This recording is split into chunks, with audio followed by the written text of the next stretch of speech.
Welcome to one more edition of Politics and Random. Egberto Willis, your host. We're here with Elizabeth Rusch. She's an award-winning author of more than 20 books, which have received multiple starred reviews from Publisher Weekly, Kirkus, Horn Book, Booklist School, Library Journal, and BCB, among others. Her work has won the Golden Kite Award, the Subaru Prize, the Cook Prize, the Green Earth Award, and the Oregon Book Award. I'm getting tired saying this. And has landed on many notable best lists.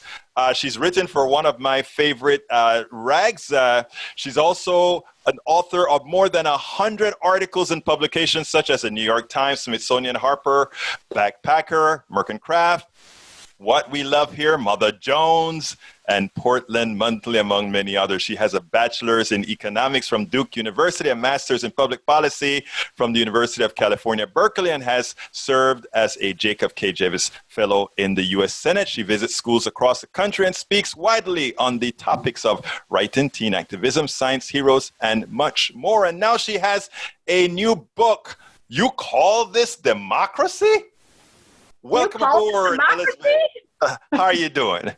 I'm great. Thank you so much for having me on your show. Absolutely. I mean, when I saw the title of your book, I said, this is the time. And it's amazing that you're on today, given what has occurred over the last 2 days. So before we even get started about why you wrote the book and all that good stuff, what are your thoughts on the president's latest utterance? Well, his utterings really concern me, especially his utterings about democracy and about handing over power, and especially about vote by mail. He's really undermining the faith of citizens in our elections. I am from Portland, Oregon, which has had vote by mail since 2000. Mm-hmm. It's very well researched. There have been, infinitesimal amounts of voter fraud with vote by mail. One message I really want to get across is it is safe to vote by mail. It is safer than going to the polls and standing in line with people who may or may not have COVID. It's a proven practice that's been used in this country for a long time. I'm actually really glad that 83% of Americans now have access to vote by mail. It's the most respectful way that our government can set up elections so that people can vote without worrying about, getting sick and dying, or even, who's going to take care of their kids or their elder care, or do they need to take time off work? So, I'm really worried about how he's undermining our citizens' faith in the system. And I really want to send a message to citizens that, vote by mail is 100% safe. It is, virtually fraud-free. There's all kinds of protections. And, this election is really important. And one thing also that I want to say is that it may take longer for ballots to be counted, the vote by mail ballots to be counted. And that's okay. That doesn't mean our system's not working. We should be patient and make sure that all votes are counted so that our elections can truly pick the next president. I was very concerned about that initially because, as it turns out, what happened is I couldn't imagine why the president was so concerned about vote by mail. And so I said, I wonder if there's something with machines being rigged, and he's scared that vote by mail since it has traceability, that it's a problem. So I called up Greg Palast. I don't know if you know who Greg Palast is from. He is the voting expert here in the country. So I called up and I said, is there something and he said, no, the president just knows that if vote by mail is effective, he's definitely going to lose. And that's why he wants to do that. I don't even know if that's true. I actually think that President Trump, it may be a little bit misled about vote by mail. There are a lot of older people who tend to vote Republican who would like to be able to vote by mail and feel confident and feel safe about it. It is not at all a done deal that voting by mail is going to turn the election over to a Democrat. The reason we have elections is so that people can express their will. And in every election, we don't know what that will is. And by golly, I want to know what every voter thinks. And I think vote by mail can help us do that and really make sure that the election reflects the will of the people. So in a way, he's it's sort of a lack of confidence on his part, that in a way that he's afraid to find out if we really get as many people voting as possible who they want. And I would recommend that he try to be more confident and let us vote and let us pick the next president. Well, the polls are, people kind of are concerned with the polls. I have never been concerned with the polls because even during the Hillary Clinton episode, the polls came within the margins of error. Most of them did. So, I mean, it's not like the polls were wrong. It's just that the enthusiasm and the poll directionality and all of that is what made the difference in that election. But let's talk about what we really want to talk about, and that is your new book. You call this Democracy. Why did you decide to write this book? Although I think it's apropos. Yeah, well, I'm frustrated with our government and with our elections, and people are frustrated with our government and elections. And I think that there is a real reason behind that frustration. And I really wanted to create a book that would take a hard look at our election processes and figure out what's working and in what ways are we actually undermining the principle of democracy, which is one person, one vote, and having the elections reflect the will of the people. So I look at aspects like the Electoral College, like automatic voter registration, like gerrymandering, and I try to, illuminate how those strange structures affect our democracy and what people can do about them. Now, you created, along with this book, and this is something that you don't see often, a very well integrated website. And this website has a report card, a 50-state democracy report card. Please tell us about that. First of all, tell us how people get there. Tell us what's the purpose of it, and tell us what you expect to teach us out of that, and what you expect from us out of that. Yeah. So when I was writing You Call This Democracy, I broke down everything into chapters, and each issue was covered in a chapter. So I had Electoral College and gerrymandering and voter suppression and vote by mail. And it's interesting, when I was writing, and I have a master's in public policy, when I was writing it, I was thinking, I wonder how things work in my state, in Oregon. I'm a pretty well-informed person, but I didn't know how Oregon fared on all of these issues. And so I thought, people, so many of these issues, the ways that elections are run, happens at the state level. And I thought that people would want to find out how their state fares. And so I collected data on all of the issues that I talk about in my book. And I broke them down by state, and I created a report card so that anyone in the country, so you're in Texas, is that right? Yes, I am. Yeah, so you can click on Texas and you can see, okay, so has Texas passed the National Popular Vote Interstate Compact? Well, no, Texas has not. Does Texas have gerrymandering? Or is there an independent citizen committee that draws the voting maps? Well, in Texas, you do have gerrymandering. We have big gerrymandering, yes. Big gerrymandering. In Texas, do you have automatic voter registration? You don't have automatic voter registration. So these are all very specific things that are happening in your state that are standing in the way of elections really representing the will of the people. So what I'm hoping that citizens will do is I hope they'll read You Call This Democracy and really understand why these structures and elements of our democracy are so important, and how if we don't get it right, our elections do not reflect the will of the people. And I hope that they will go to the website, which is called youcallthis.com, and click on the 50-state democracy report card and click on their state and read through, what issues, what things do I need to do in my state to have democracy work better in my state. And there are more resources on the website that include kind of how to get involved, which organizations are working on these different issues. There's even model legislation that you can send to your state legislators.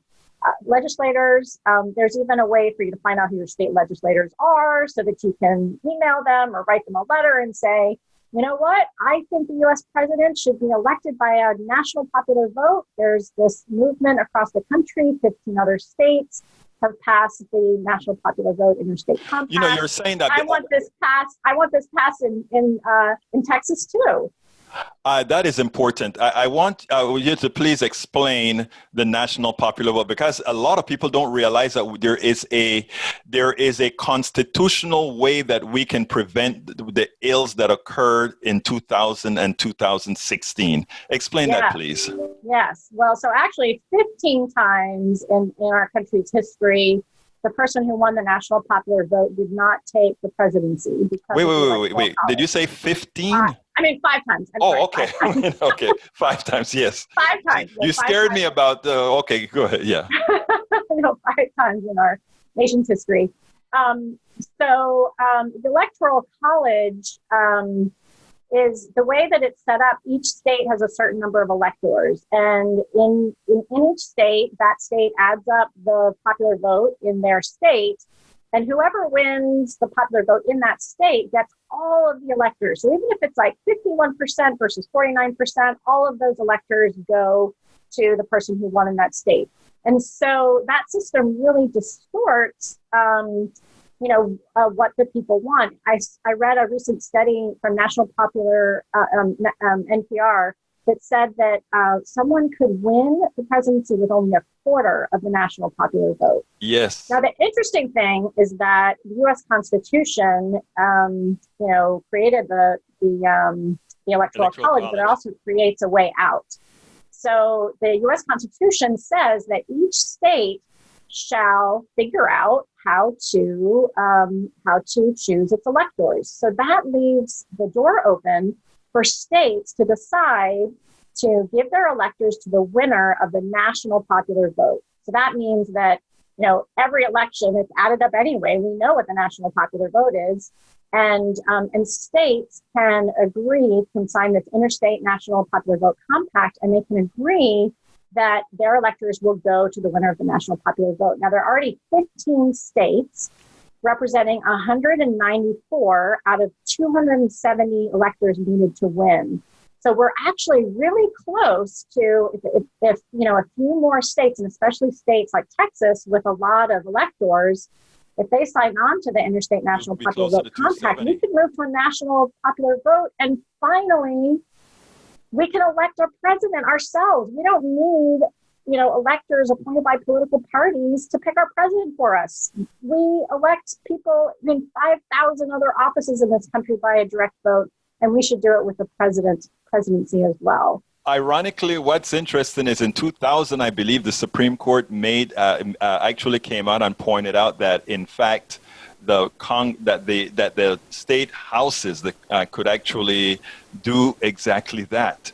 In 2000, because they thought they may have needed it for Florida, to go ahead and say that the legislature can go ahead and assign the electors, and that which means that it's already passed constitutional muster. That's right. And so this is something that we can do. I think something that people may not appreciate about the Electoral College is the way in which it really does distort our elections. So in 2020, there are about 6 battleground states. And those states tend to get all or most visits from the candidates, but they also get more federal funding. They also get more disaster relief. And they also get the candidates to listen to what they care about.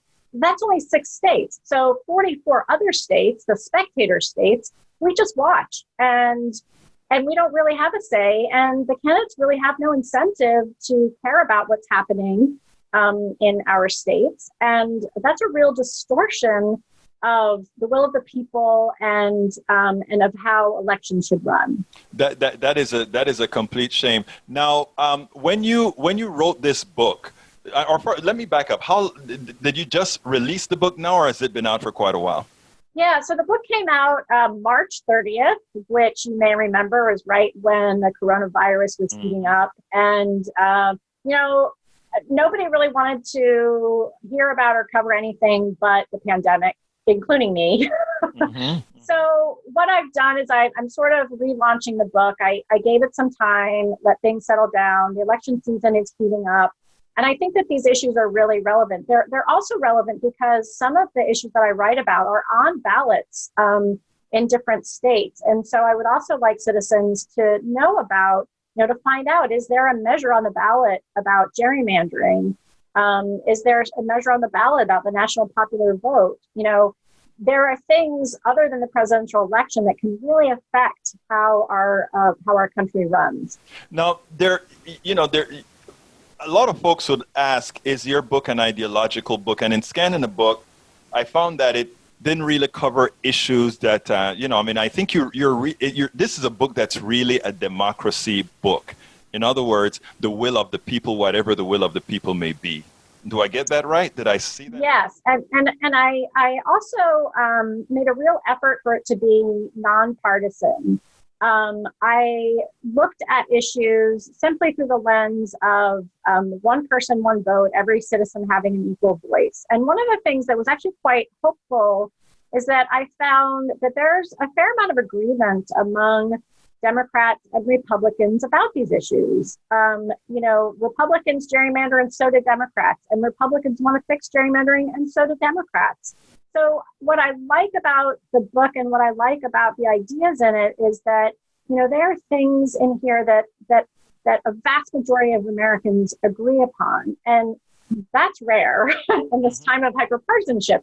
But I think that if we can pay attention to those areas of agreement, make change in those areas of agreement, we can have a much more smoothly functioning democracy that can then help us really move forward on issues like climate change, police brutality, healthcare. Until our representatives really reflect the will of the people, we're not going to make progress on those issues. We really need the will of the people to make progress on those issues. Now, interestingly, when we talk about partisanship, first of all, do we still need parties? I struggled about whether to cover parties in the book. I did not. I decided not to include or kind of take apart the whole two-party system because I really wanted to focus on the kind of the smaller changes that could have a really big impact. I think that, changing to a national popular vote, turning over the drawing of voting district maps to citizens rather than politicians, instituting nationwide automatic voter registration. Let's get those 50 million people who are not registered to vote on the voter rolls, making sure everyone has access to easy voting. So these are things that I don't think there's a lot, there doesn't have to be a lot of debate about. We can just make these things happen and things will work more smoothly. Whereas I feel like kind of taking on the two-party system is a bit of a bigger issue. I wanted to give a pathway to change that we could follow right now. And that makes sense. In other words, you want to bite what you know you can handle right now, and then later on that may be another battle. Because the reason I ask that, because when we talk about hyperpartisanship, right, it's interesting because the kind of dialogues that I have, I sit down with people at first without trying to get them not to assume what my ideological bent is. And interestingly, the things that I support are the things that most people support. In other words, whether irrespective of party. But a lot of the things that we don't support, irrespective of party, are several times or many times the things many of the parties both support. Okay, in other words, you will find that the both parties support certain policies that, let's say, work with corporations, while neither Republicans or Democratic people, the rank and file, do. So many times you find the people have more in common than the separation in parties would indicate, and you'd find that the folks on the top have more in common that don't apply to any of the people below them. Have you seen that? Have you noticed that? Yeah, well, so with that example that you give, what I would say is that there's something else going on here. There's a reason why Democrats and Republicans are both interested in what corporations want and think. And that's because running an election is very expensive. and they need donations to run their campaigns. And this is a chapter in one of my books. I talk about the power of money in elections.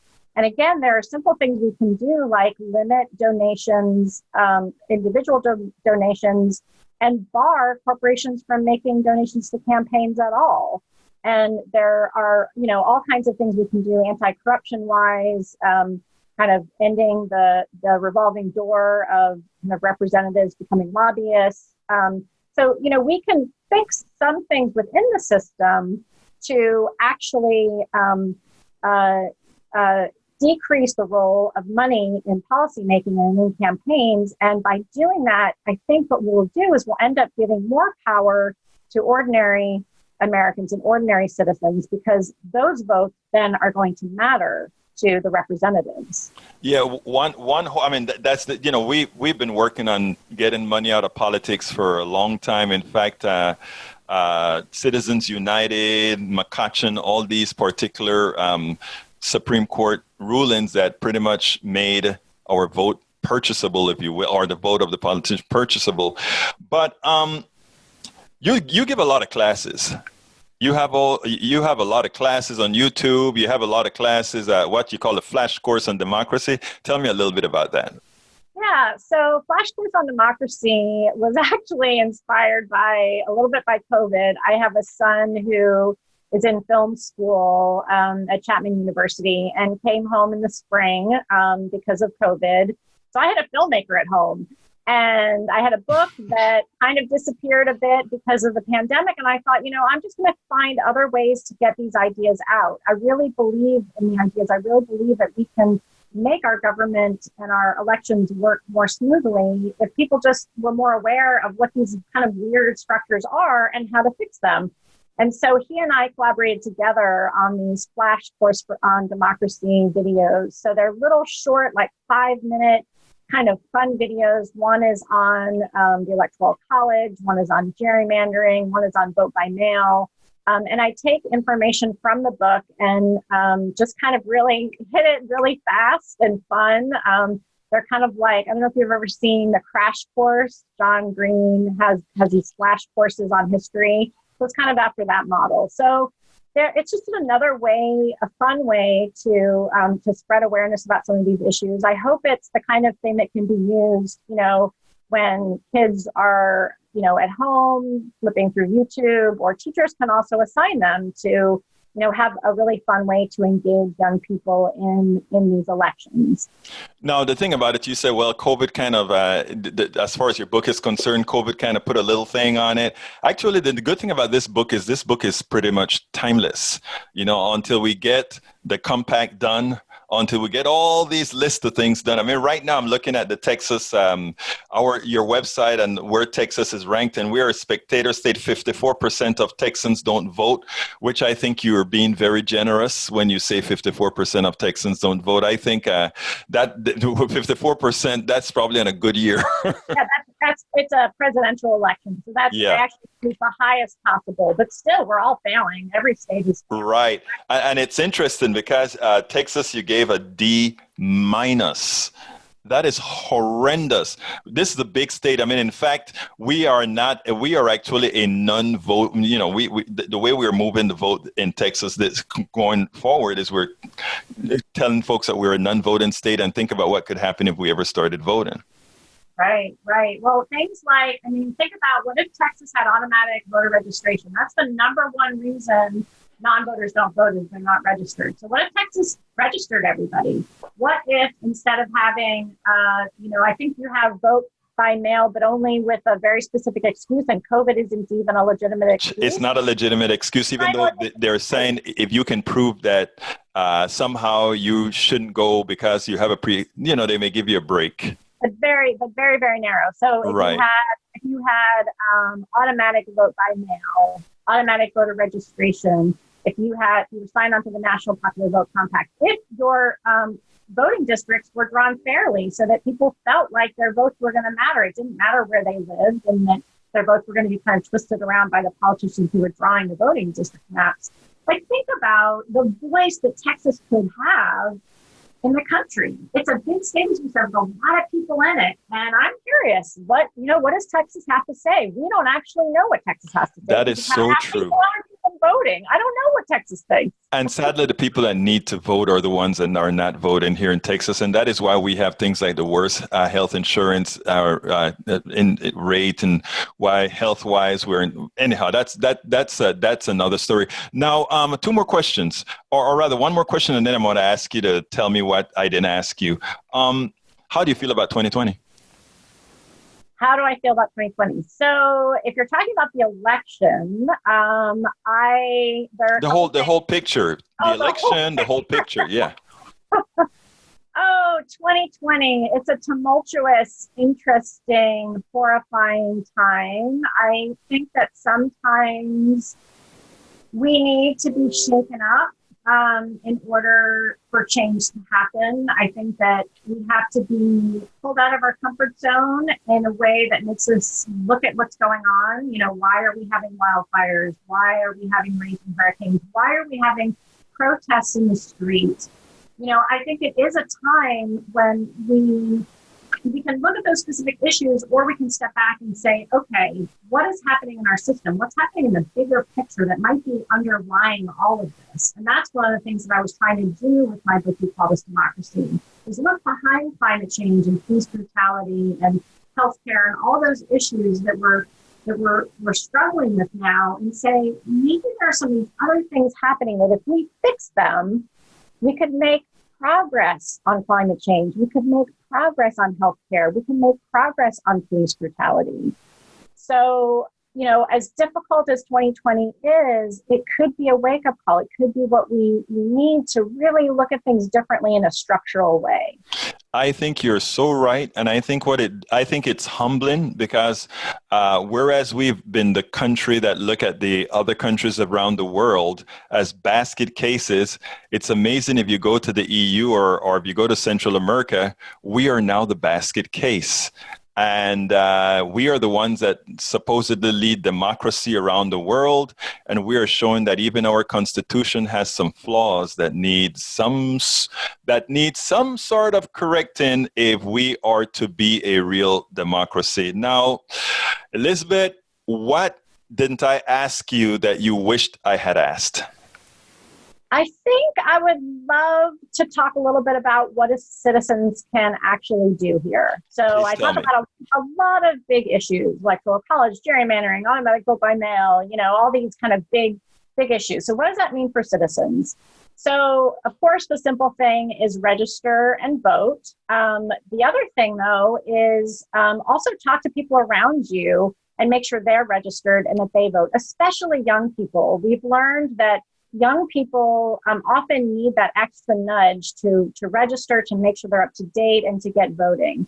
But I'd like you to take it a little bit further. Instead of just thinking about the presidential election, I'd like you to think about what's happening at your state level. I'd like you to really care about your state legislatures, find out who they are, find out what they stand for, find out what they think about the national popular vote, what they're doing about gerrymandering, what they're doing about automatic voter registration. The state level is somewhere where we can really have an impact. State legislatures want to know what their constituents think. And that leads me to kind of my last piece of advice is I wish that we would all become what I call cell phone citizens. So that means that every citizen in the United States has 5 representatives whose job it is to represent you. So I'm talking about your 2 senators and your 1 representative on the federal level, and then your state legislature, your 2 state legislatures, kind of a senatorial one and kind of a representative type one.